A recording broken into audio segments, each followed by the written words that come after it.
You're tuned in to the Bleav in Arizona podcast.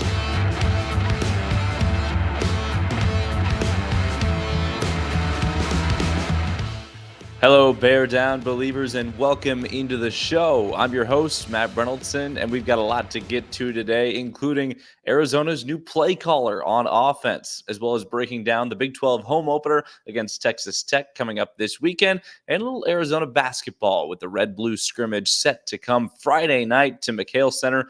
Unfortunately, the one in Glendale was canceled, so I won't be at the one up here in the Phoenix area, but great red-blue showcase coming up this Friday night. We'll touch on that. We'll touch on the new play caller. We'll touch on the Texas Tech game and what the Red Raiders bring into Tucson this Saturday night. But first, I want to remind you to please like and subscribe to the Bleav in Arizona podcast over on Spotify, Apple Podcasts, TuneIn, or wherever you get your podcasts. And the YouTube version of all of these shows will be on my YouTube page at Matt_Reynolds.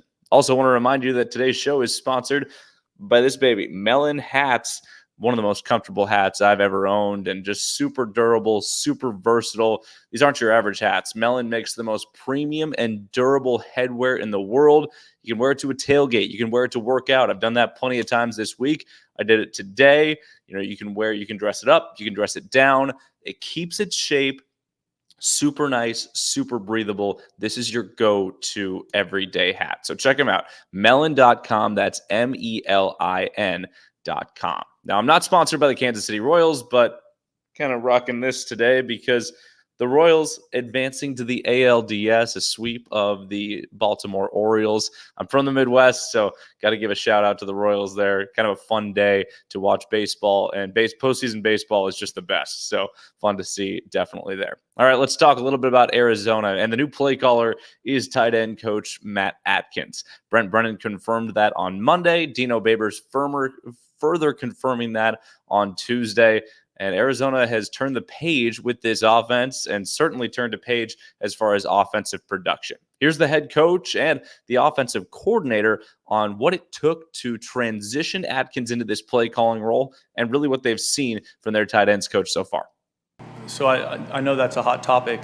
When we first brought Coach Babers in here, from the beginning, the intent was for him to really help the young coaches grow and develop, and he's been doing a fantastic job with the offensive staff. And watching that over time, we felt like going into the bye week was the right time for Coach Adkins to, with the help of Dino, to kind of step into that role. And, with the game against Utah, we felt like it was a strategic advantage for us to not disclose that before. And so that was how we approached it. And, Coach Babers he was on board with this. He's been great about it. We've had a lot of conversations about it. And he's incredibly supportive of Matt and the staff, and everyone's working really well together. And Coach Babers is such an important part of what we're doing here. And I really, really value his contribution to our offense, to the players, to the coaching, and to the mentorship he's providing for our young coaches. When Brent called me down and said he wanted me to come down here and coordinate the offense, he felt like he had some guys that were capable of doing it, and he wanted me to groom them and bring them along. And I've been in that room since, I can't remember my exact hire date, January or February. But there's no doubt that, Matthew's been doing the best job. And it was going to be something that we were going to lean that way and turn him over to. And he accelerated his growth when I first met him. It was just a matter of time of when we were going to do it. And we really felt like the bye week might have been the best time to do it. What stood out to you about Matt and his background? Very, very knowledgeable. Father was a football guy. Obviously, you see his background. He's been in a lot of responsibility roles, but he's been at a lower level, which was one of the reasons why I came in here. And I just wanted those guys to get used to doing certain things at a Power 4, Power 5 level, and making sure that they have all the things they need for Coach B and for the offense to be successful.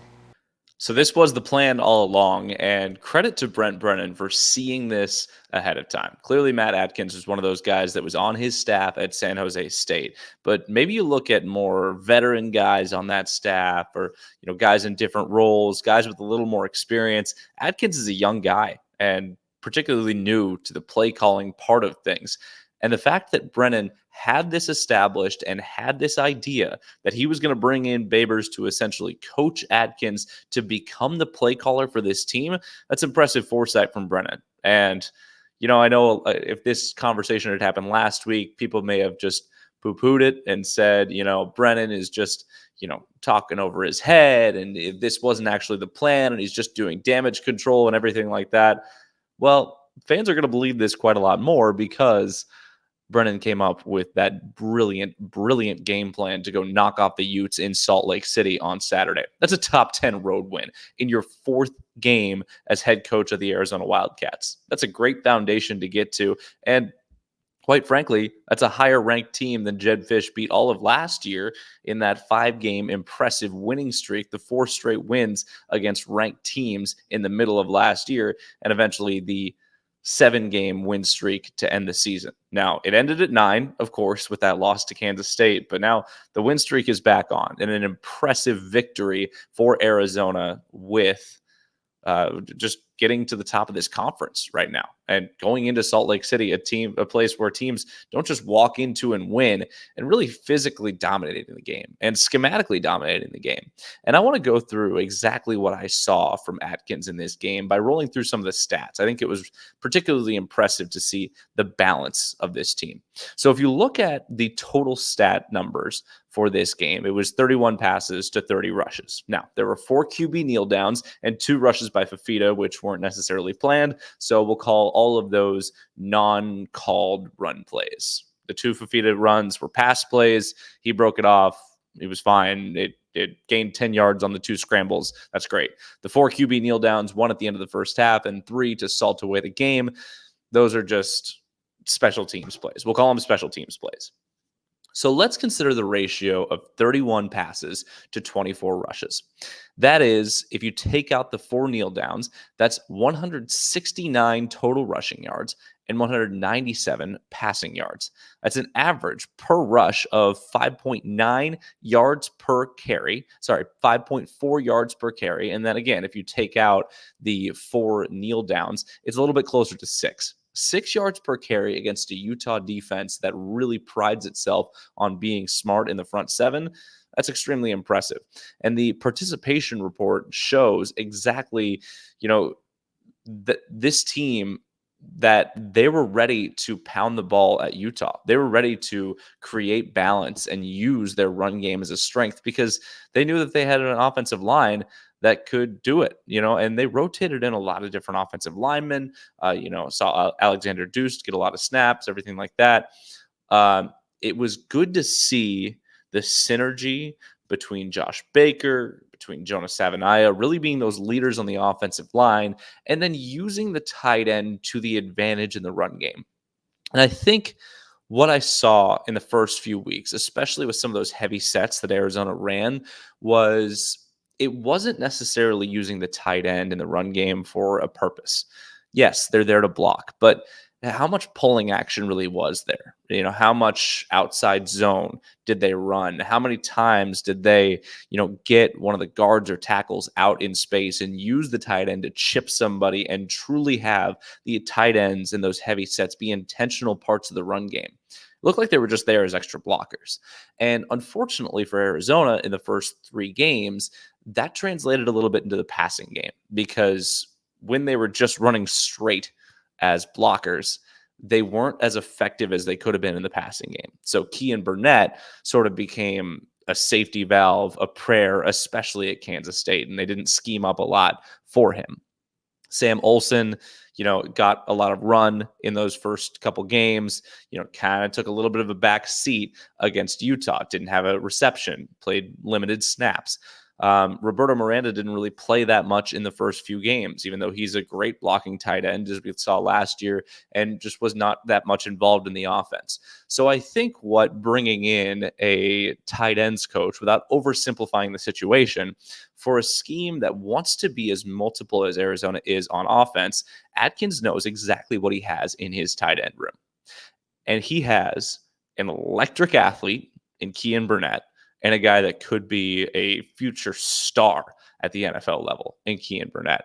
You got a guy who had a great camp catching the ball and is a sure blocker in Roberto Miranda.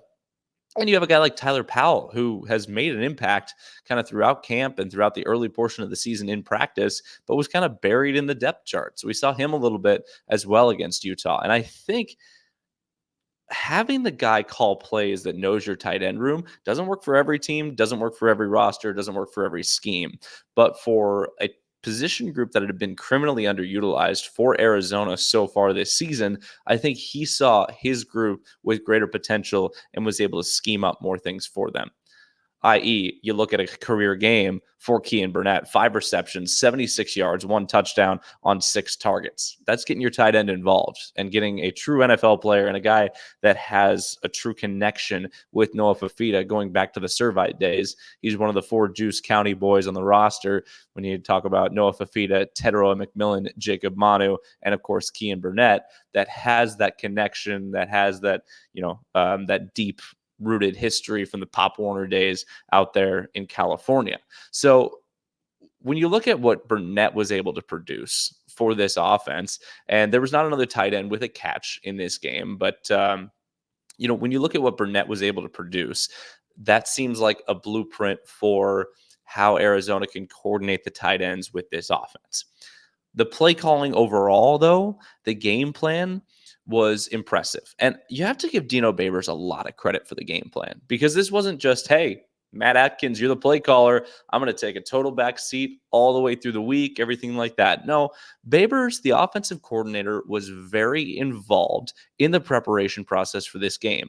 In the 2 weeks of game planning, really the 15 days of game planning that Arizona had to go and knock off Utah and Salt Lake City, they made the transition in this bye week. They were able to ease Adkins into play calling, ease him into, getting the communications down in practice, everything like that, ease him into, knowing exactly what he needs to communicate to his quarterback, to his offensive line, to his tight ends, to his wide receivers, to create a very productive atmosphere.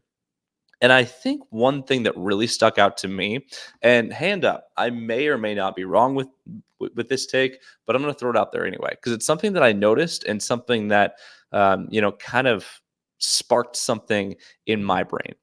And that was exactly how Noah Fafita looked in this game. Is it just me, or did he look far less managed in this game? Did he look far less like, hey, go do something?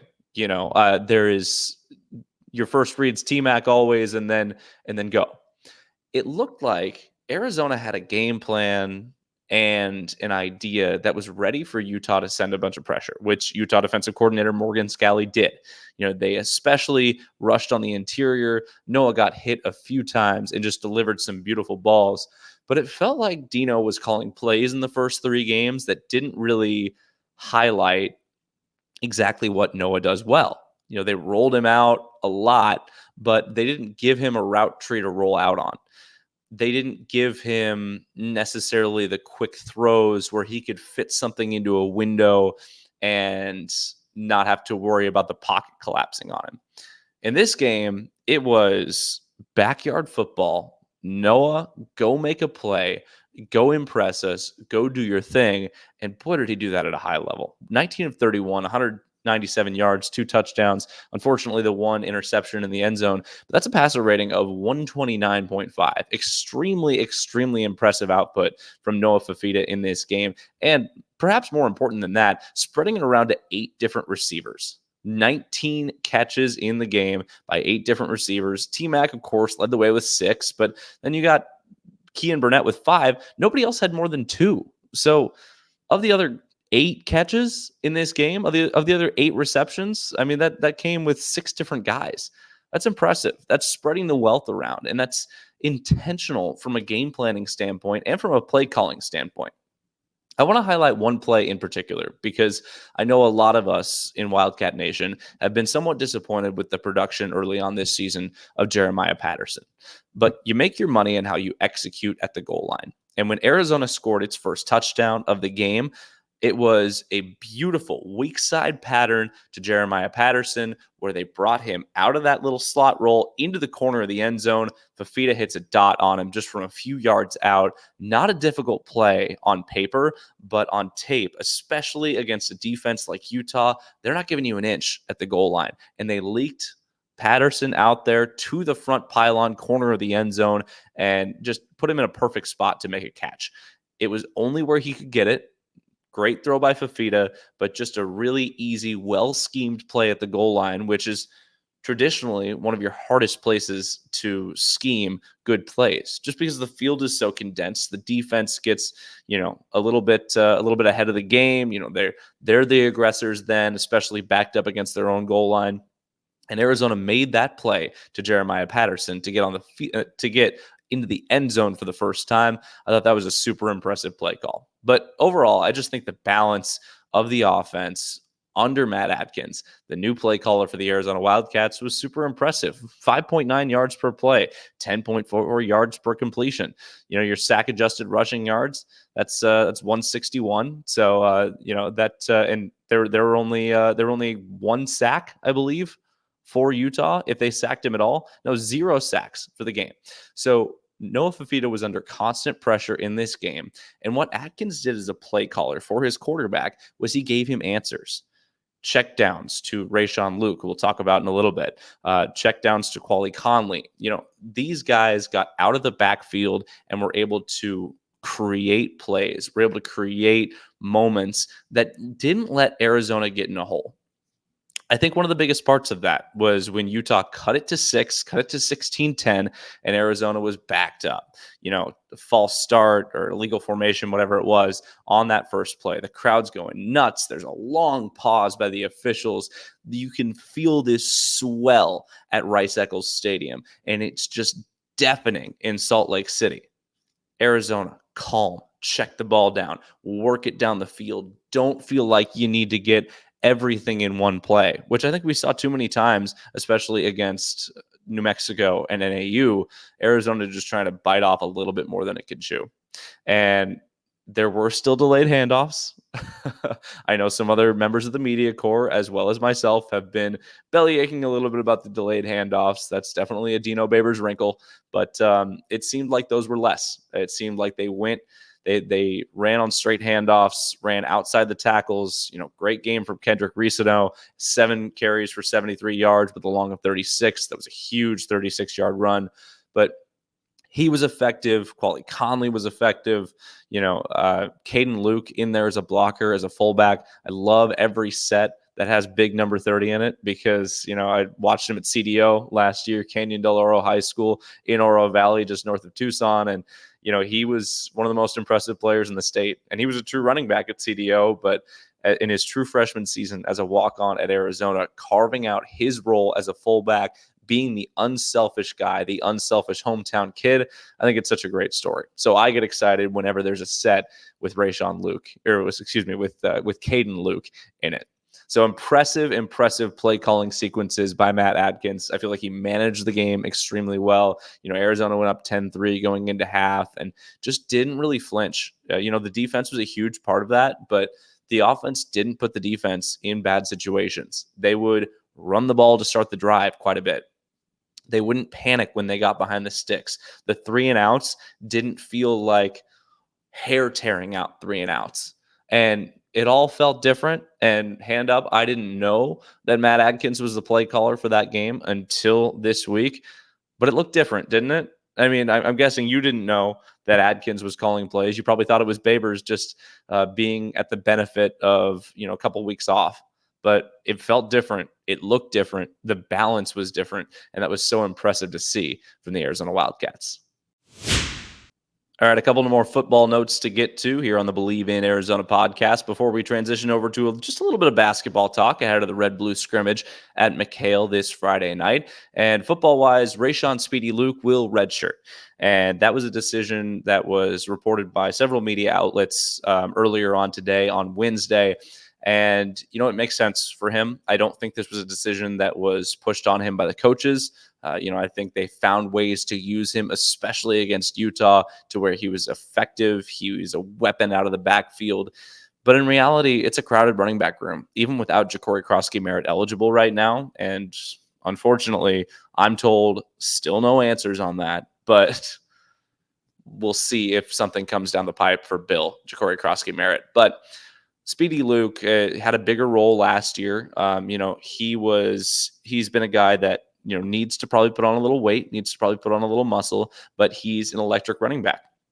He's an electric guy out of the backfield, but does want to preserve that eligibility. I think that's important to him. It's important to him to see a bigger role next year, even though Rayshon and Conley do come back. But I think it's another year to grow, another year to develop within this system. It's tough going from system to system, especially the way that he thrived at times in Jedd Fisch's system last year. So I totally understand the decision for Rayshon Speedy Luke. He's played in the 4 games this year. He's taken the red shirt. I get that call. Makes sense. I don't think it makes Arizona that much worse, but attrition could come into play. But look, he could always change his mind if 1 or 2 running backs ahead of him go down. So right now it is the 3 running backs kind of leading the way in that room are now Quali Conley, Kendrick Rayshon, and Brandon Johnson. So still a little bit of a stable of running backs there. You've got guys in that room. You've got bodies. You got guys that have been productive, at least in practice from what I've seen. But they'll miss Speedy Luke just for the different dynamic he brings with this offense, but totally understand the decision from him. He, by all accounts, will be staying at Arizona, so that's a good thing for the U of A.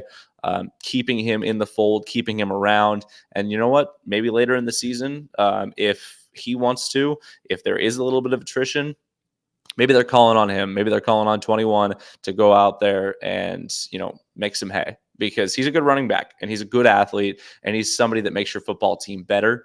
And if they need him, if they want him, if he wants to play and burn that red shirt for this year to help Arizona win some football games down the stretch and what now could be a pretty special season for the U of A, he deserves the opportunity to do that. So Rayshon Speedy Luke redshirting this year, taking advantage of the 4-game redshirt rule and keeping this year of eligibility. All indications do, though, point to him staying at Arizona. All right, let's transition to a little bit of basketball. The Red Blue Showcase, the annual scrimmage, basically Arizona's version of Midnight Madness, but a little bit more fan-friendly than the midnight start of practice thing.